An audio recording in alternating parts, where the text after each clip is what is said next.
Assalamualaikum warahmatullahi wabarakatuh. Perkenalkan nama saya Siti Agustin, mahasiswa jurusan akuntansi.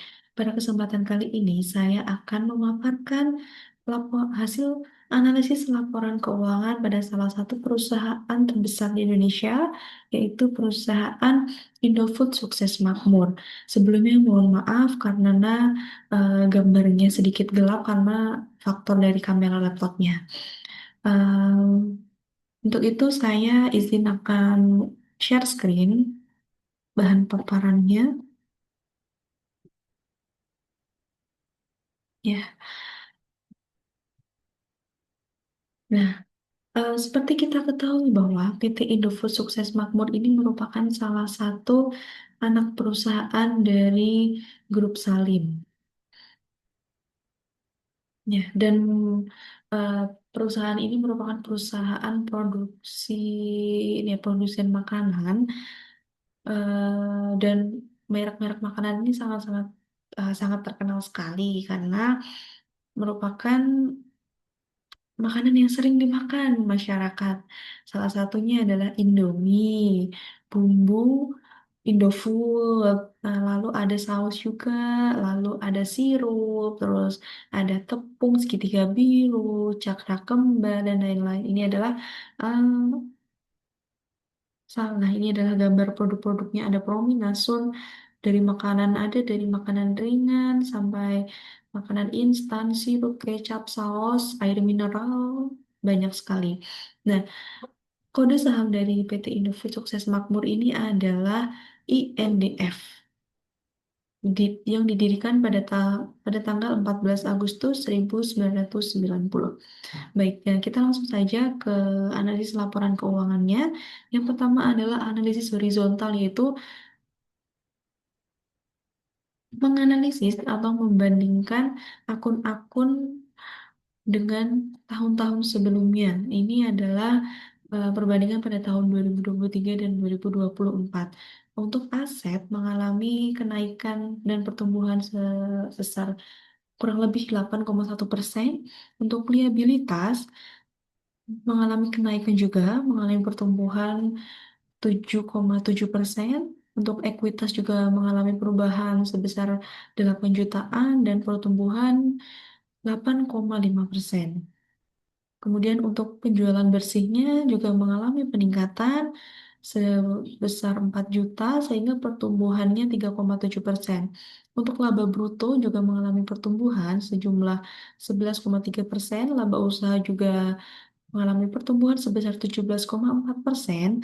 Laba tahun berjalan juga mengalami pertumbuhan sebesar 13,8%, dan laba pemilik entitas induk mengalami pertumbuhan 6,1%. Nah, dapat dilihat bahwa seluruh akun-akun ini, aset, liabilitas, ekuitas, penjualan, laba, baik laba bruto, laba usaha, laba tahun berjalan, atau laba pemilik entitas induk ini mengalami pertumbuhan dari 2023 ke 2024.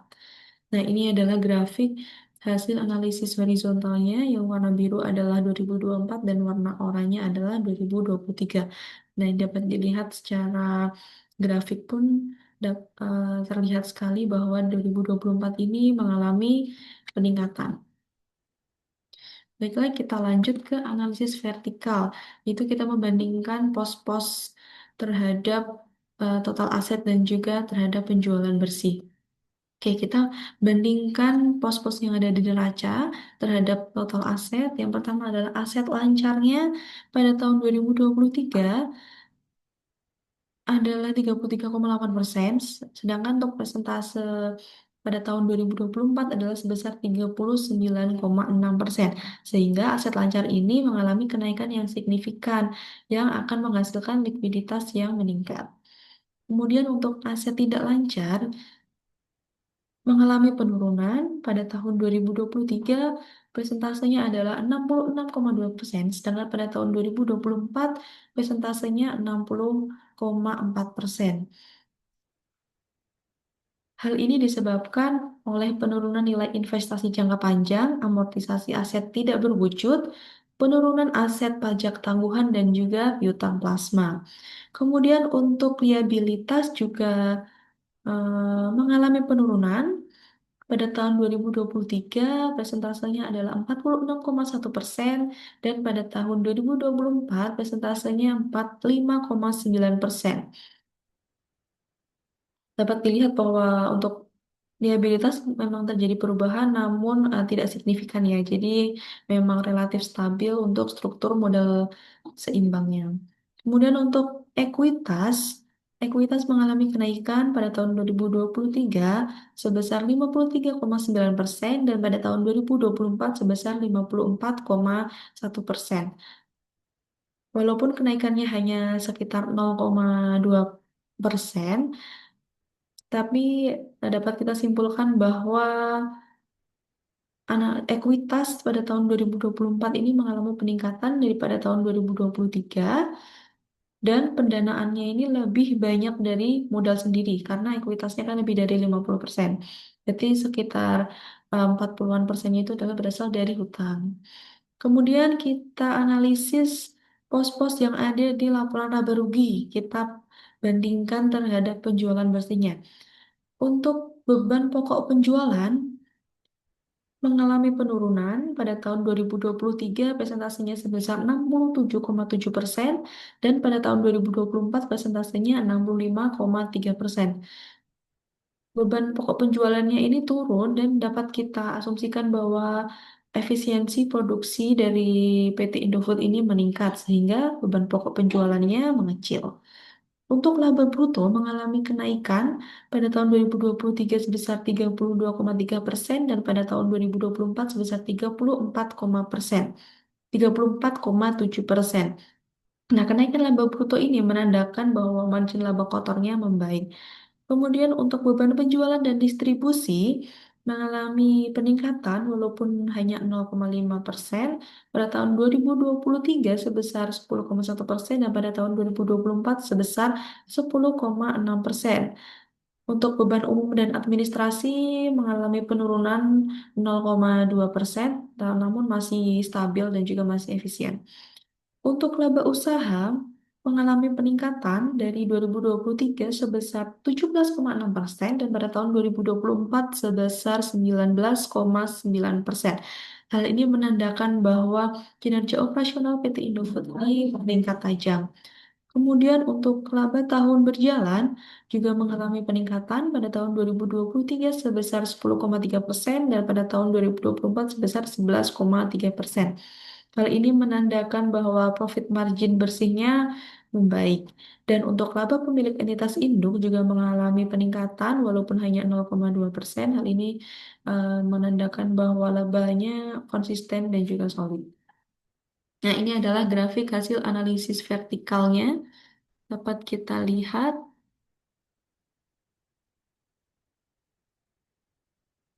untuk warna oranye adalah 2023 dan warna biru adalah 2024. Oke, kita lanjut ke analisis tren. Karena analisis tren ini membutuhkan 3 periode, jadi saya mengambil em, laporan keuangan pada tahun 2022 juga. Nah, ini dapat dilihat bahwa untuk tahun 2022 penjualan bersihnya 108 M, 2023 111 miliar, dan 2024 115 miliar. Nah, ini adalah pos-posnya. Lalu kita analisis, kita bandingkan. Nah, pembandingnya adalah nilai-nilai yang ada di tahun 2022 ini. Nah, untuk penjualan bersih pada tahun 2023 meningkat 103% daripada tahun 2022 dan untuk tahun 2024 mengalami peningkatan sebesar 7% ya. Nah, untuk laba brutonya ini pada tahun 2023 persentasenya 104, untuk 2024 ini 116. Nah, untuk penjualan bersihnya ini mengalami kenaikan yang stabil kalau kita lihat ya. Karena kalau kenaikan dari 2022 ke 2023 itu sebesar 3% dan untuk 2023 ke 2024 sebesar 7%. Hal ini menunjukkan permintaan pasar yang tetap kuat. Nah, untuk laba usaha ini naiknya lumayan tajam. Pada tahun 2023 memang naiknya sedikit ya, hanya 2%. Namun pada tahun 2024 naiknya 18%. Kalau dibandingkan dengan 2022, berarti labanya ini sudah naik 20%. Hal ini menandakan efisiensi produksi, maaf, menandakan efisiensi biaya produksi dari PT Indofood ini meningkat. Lalu kenaikan laba bersihnya juga lebih cepat daripada kenaikan penjualan. Kenaikan laba bersihnya tadi kan 20%, untuk penjualan 7%. Hal ini menandakan peningkatan margin keuntungan. Kemudian untuk laba tahun berjalan juga mengalami peningkatan sebesar 29%. Ini merupakan kinerja yang sangat baik atau sangat positif. Apalagi saat ini inflasi bahan baku dan fluktuasi harga komoditas itu sangat luar biasa. Kemudian untuk laba pemilik entitas induk juga mengalami kenaikan. Artinya konsisten naik ya dari ke 2023 naik sebesar 10%, lalu pada 2024 naik lagi 6%, sehingga total kenaikannya itu 16%. Ini cukup baik. Lalu untuk total aset juga mengalami kenaikan.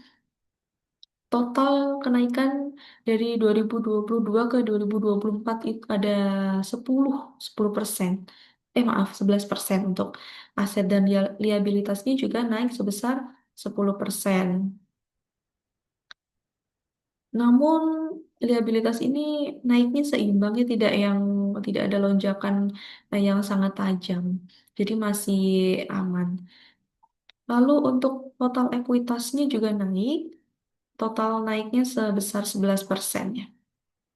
Sehingga dapat kita simpulkan bahwa modalnya ini bertumbuh stabil. PT Indofood Sukses Makmur ini menunjukkan tren keuangan positif dan berkelanjutan selama tahun 2022 sampai dengan 2024. Perusahaan PT Indofood Sukses Makmur mampu meningkatkan profitabilitas atau laba lebih cepat daripada pertumbuhan pendapatannya, yang mencerminkan pengelolaan biaya, strategi diversifikasi produk, dan efisiensi operasional yang kuat. Hmm. Ini adalah grafik hasil analisis trennya. Untuk tahun yang warna hijau adalah 2022, warna oranye 2023, dan warna biru ini adalah 2024. Dapat kita lihat bahwa dari tahun 2022, 23, dan 24 mengalami peningkatan. Nah, peningkatan yang lumayan tajam itu kebanyakan terjadi pada tahun 2023. Baiklah, kita lanjutkan ke analisis rasio. Ini adalah akun-akun yang akan kita gunakan untuk melakukan analisis rasio, yaitu aset lancar, liabilitas lancar, total liabilitas, total ekuitas, total aset, penjualan bersih, laba bersih, dan juga laba pemilik entitas induk. Yang pertama, kita akan melakukan dan membahas mengenai rasio likuiditas. Rasio likuiditas yang pertama adalah current ratio, yaitu kemampuan perusahaan untuk membayar kewajiban jangka pendek menggunakan aset lancarnya. Rumusnya adalah current ratio sama dengan aset lancar per liabilitas lancar. Untuk tahun 2023 kita lihat bahwa aset lancarnya senilai 37 miliar dan liabilitas lancarnya 30 miliar, sehingga hasilnya adalah 1,2. Sedangkan pada tahun 2023 current rasionya aset lancar adalah 44 miliar dan li- liabilitas selancarnya adalah 37 miliar. Hasilnya juga sama 1,2. Jadi untuk current ratio tahun 2023 dan 2024 sama, tidak mengalami peningkatan, hanya mengalami perubahan jumlah aset dan juga liabilitasnya. Rasio lancar termasuk stabil di angka 1,2, menunjukkan Indofood ini mampu membayar utang jangka pendeknya dengan aset lancar secara aman dan efisien. Kemudian rasio likuiditas yang kedua adalah quick ratio, yaitu kemampuan melunasi kewajiban tanpa mengandalkan penjualan persediaan. Jadi tanpa harus menunggu penjualan persediaan ini untuk melunasi kewajibannya. Eh, Rumus dari quick ratio adalah aset lancar dikurangi persediaan per liabilitas lancar. Pada tahun 2023, quick ratio-nya adalah 1,45, dan pada tahun 2024 quick ratio-nya adalah 1,67. Jadi mengalami peningkatan sebesar 0,22. Nah, karena hasilnya ini di atas satu, maka perusahaan Indofood ini merupakan perusahaan yang sangat liquid. PT Indofood sukses makmur ini mampu melunasi kewajiban jangka pendeknya tanpa harus menjual persediaannya terlebih dahulu. Kemudian kita lanjutkan ke analisis solvabilitas.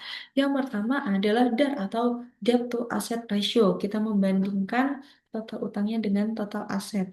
Nah, DAR ini menunjukkan seberapa besar total aset perusahaan dibiayai oleh utang.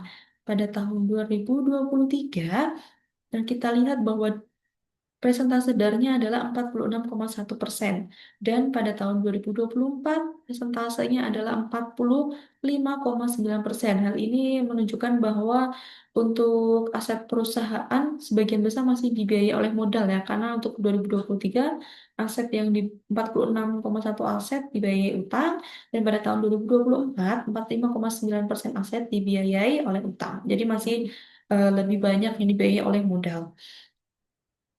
Kemudian kita bandingkan utangnya dengan equity atau kita hitung debt to equity ratio yang menunjukkan seberapa besar proporsi utang dibandingkan dengan modal sendiri atau ekuitasnya. Pada tahun 2023, DER PT Indofood ini sebesar 85,7% dan pada tahun 2024 DER-nya 85%. Hal ini menunjukkan bahwa struktur keuangan PT Indofood Sukses Makmur ini masih tergolong sehat dan tidak terlalu bergantung pada utang.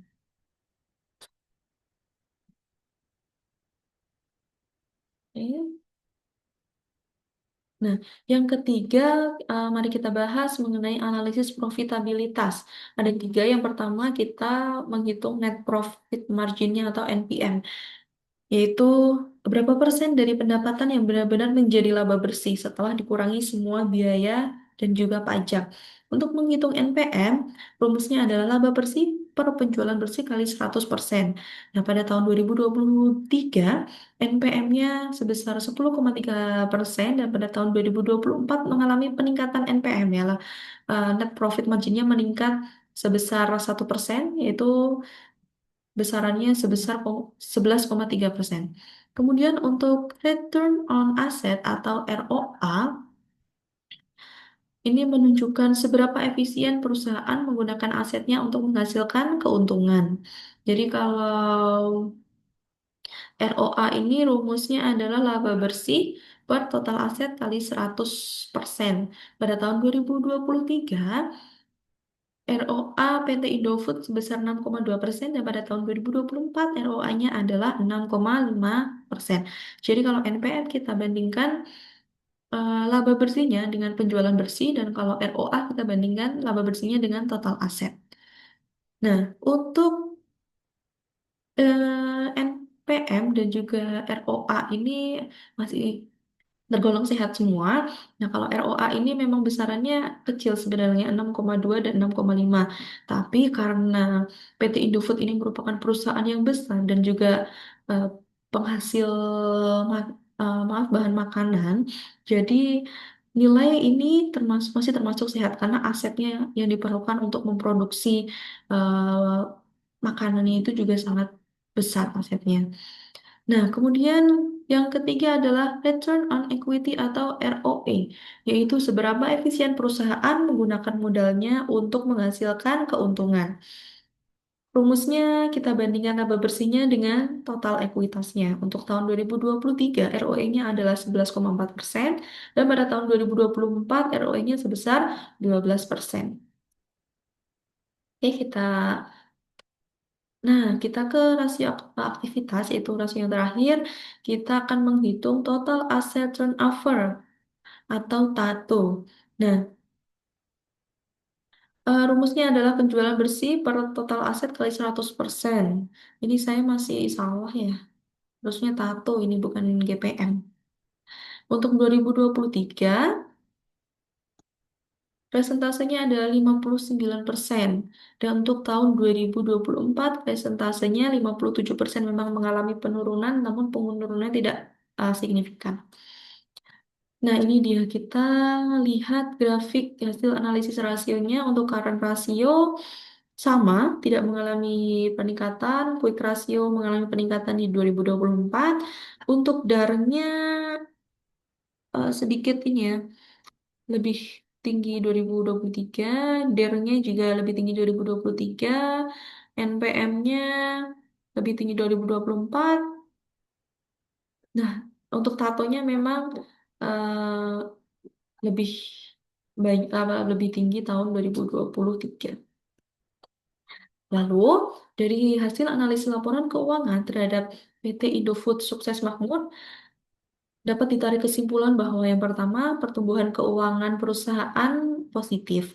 Perusahaan atau PT Indofood Sukses Makmur ini berhasil mempertahankan tren peningkatan profitabilitas lebih cepat dibandingkan dengan pertumbuhan pendapatannya. Kemudian likuiditasnya pun juga terjaga karena current rasionya sekitar 1,2 kali ya. Perusahaan ini memiliki kemampuan yang cukup kuat untuk memenuhi kewajiban jangka pendek atau melunasi utang jangka pendeknya tanpa harus menunggu menjual persediaan ya atau tanpa kesulitan likuiditas. Yang ketiga adalah struktur keuangannya sehat. Nah, kita lihat tadi dari dar dan dernya yang menandakan bahwa sebagian besarnya masih ini ya dibiayai oleh modal bukan eh, dibiayai oleh utang gitu. Jadi tidak terlalu bergantung kepada utang. Kemudian yang keempat, profitabilitas dan efisien. Kinerja profitabilitasnya ini dari tahun 2023 ke 2024 bahkan dari tahun 2022 juga mengalami peningkatan. Hal ini mencerminkan kemampuan perusahaan menghasilkan laba bersih secara konsisten. Selain itu, rasio aktivitas menunjukkan bahwa aset dimanfaatkan secara efisien untuk mendukung volume penjualan. Kemudian, untuk saran, saran kepada investor-investor yang masih mempertimbangkan apakah akan berinvestasi kepada PT Indofood Sukses Makmur ini, saran yang pertama adalah saham INDF ini atau Indofood Sukses Makmur ini layak dipertimbangkan untuk investasi jangka menengah hingga panjang karena kinerja keuangan perusahaan stabil, pertumbuhan labanya juga berkelanjutan, artinya labanya terus bertambah dari tahun ke tahun dan juga struktur keuangannya yang sehat. Saran yang kedua, tingkat profitabilitas dan efisiensi penggunaan aset yang terus membaik mencerminkan kemampuan manajemen dalam menjaga nilai perusahaan. Kemudian yang ketiga, rasio DIR di bawah 1 dan NPM serta ROI stabil di kisaran sehat, sehingga cocok untuk investor yang mencari dividen rutin dan stabilitas jangka panjang. Nah, jadi untuk PT Indofood Sukses Makmur ini bukanlah perusahaan yang keuangannya beresiko ya, keuangannya sangat sehat, jadi cocok untuk berinvestasi. Oke. Baik, sekian paparan hasil analisis laporan keuangan dari PT Indofood Sukses Makmur. Mohon maaf apabila ada kesalahan. Semoga bermanfaat. Saya akhiri. Wassalamualaikum warahmatullahi wabarakatuh.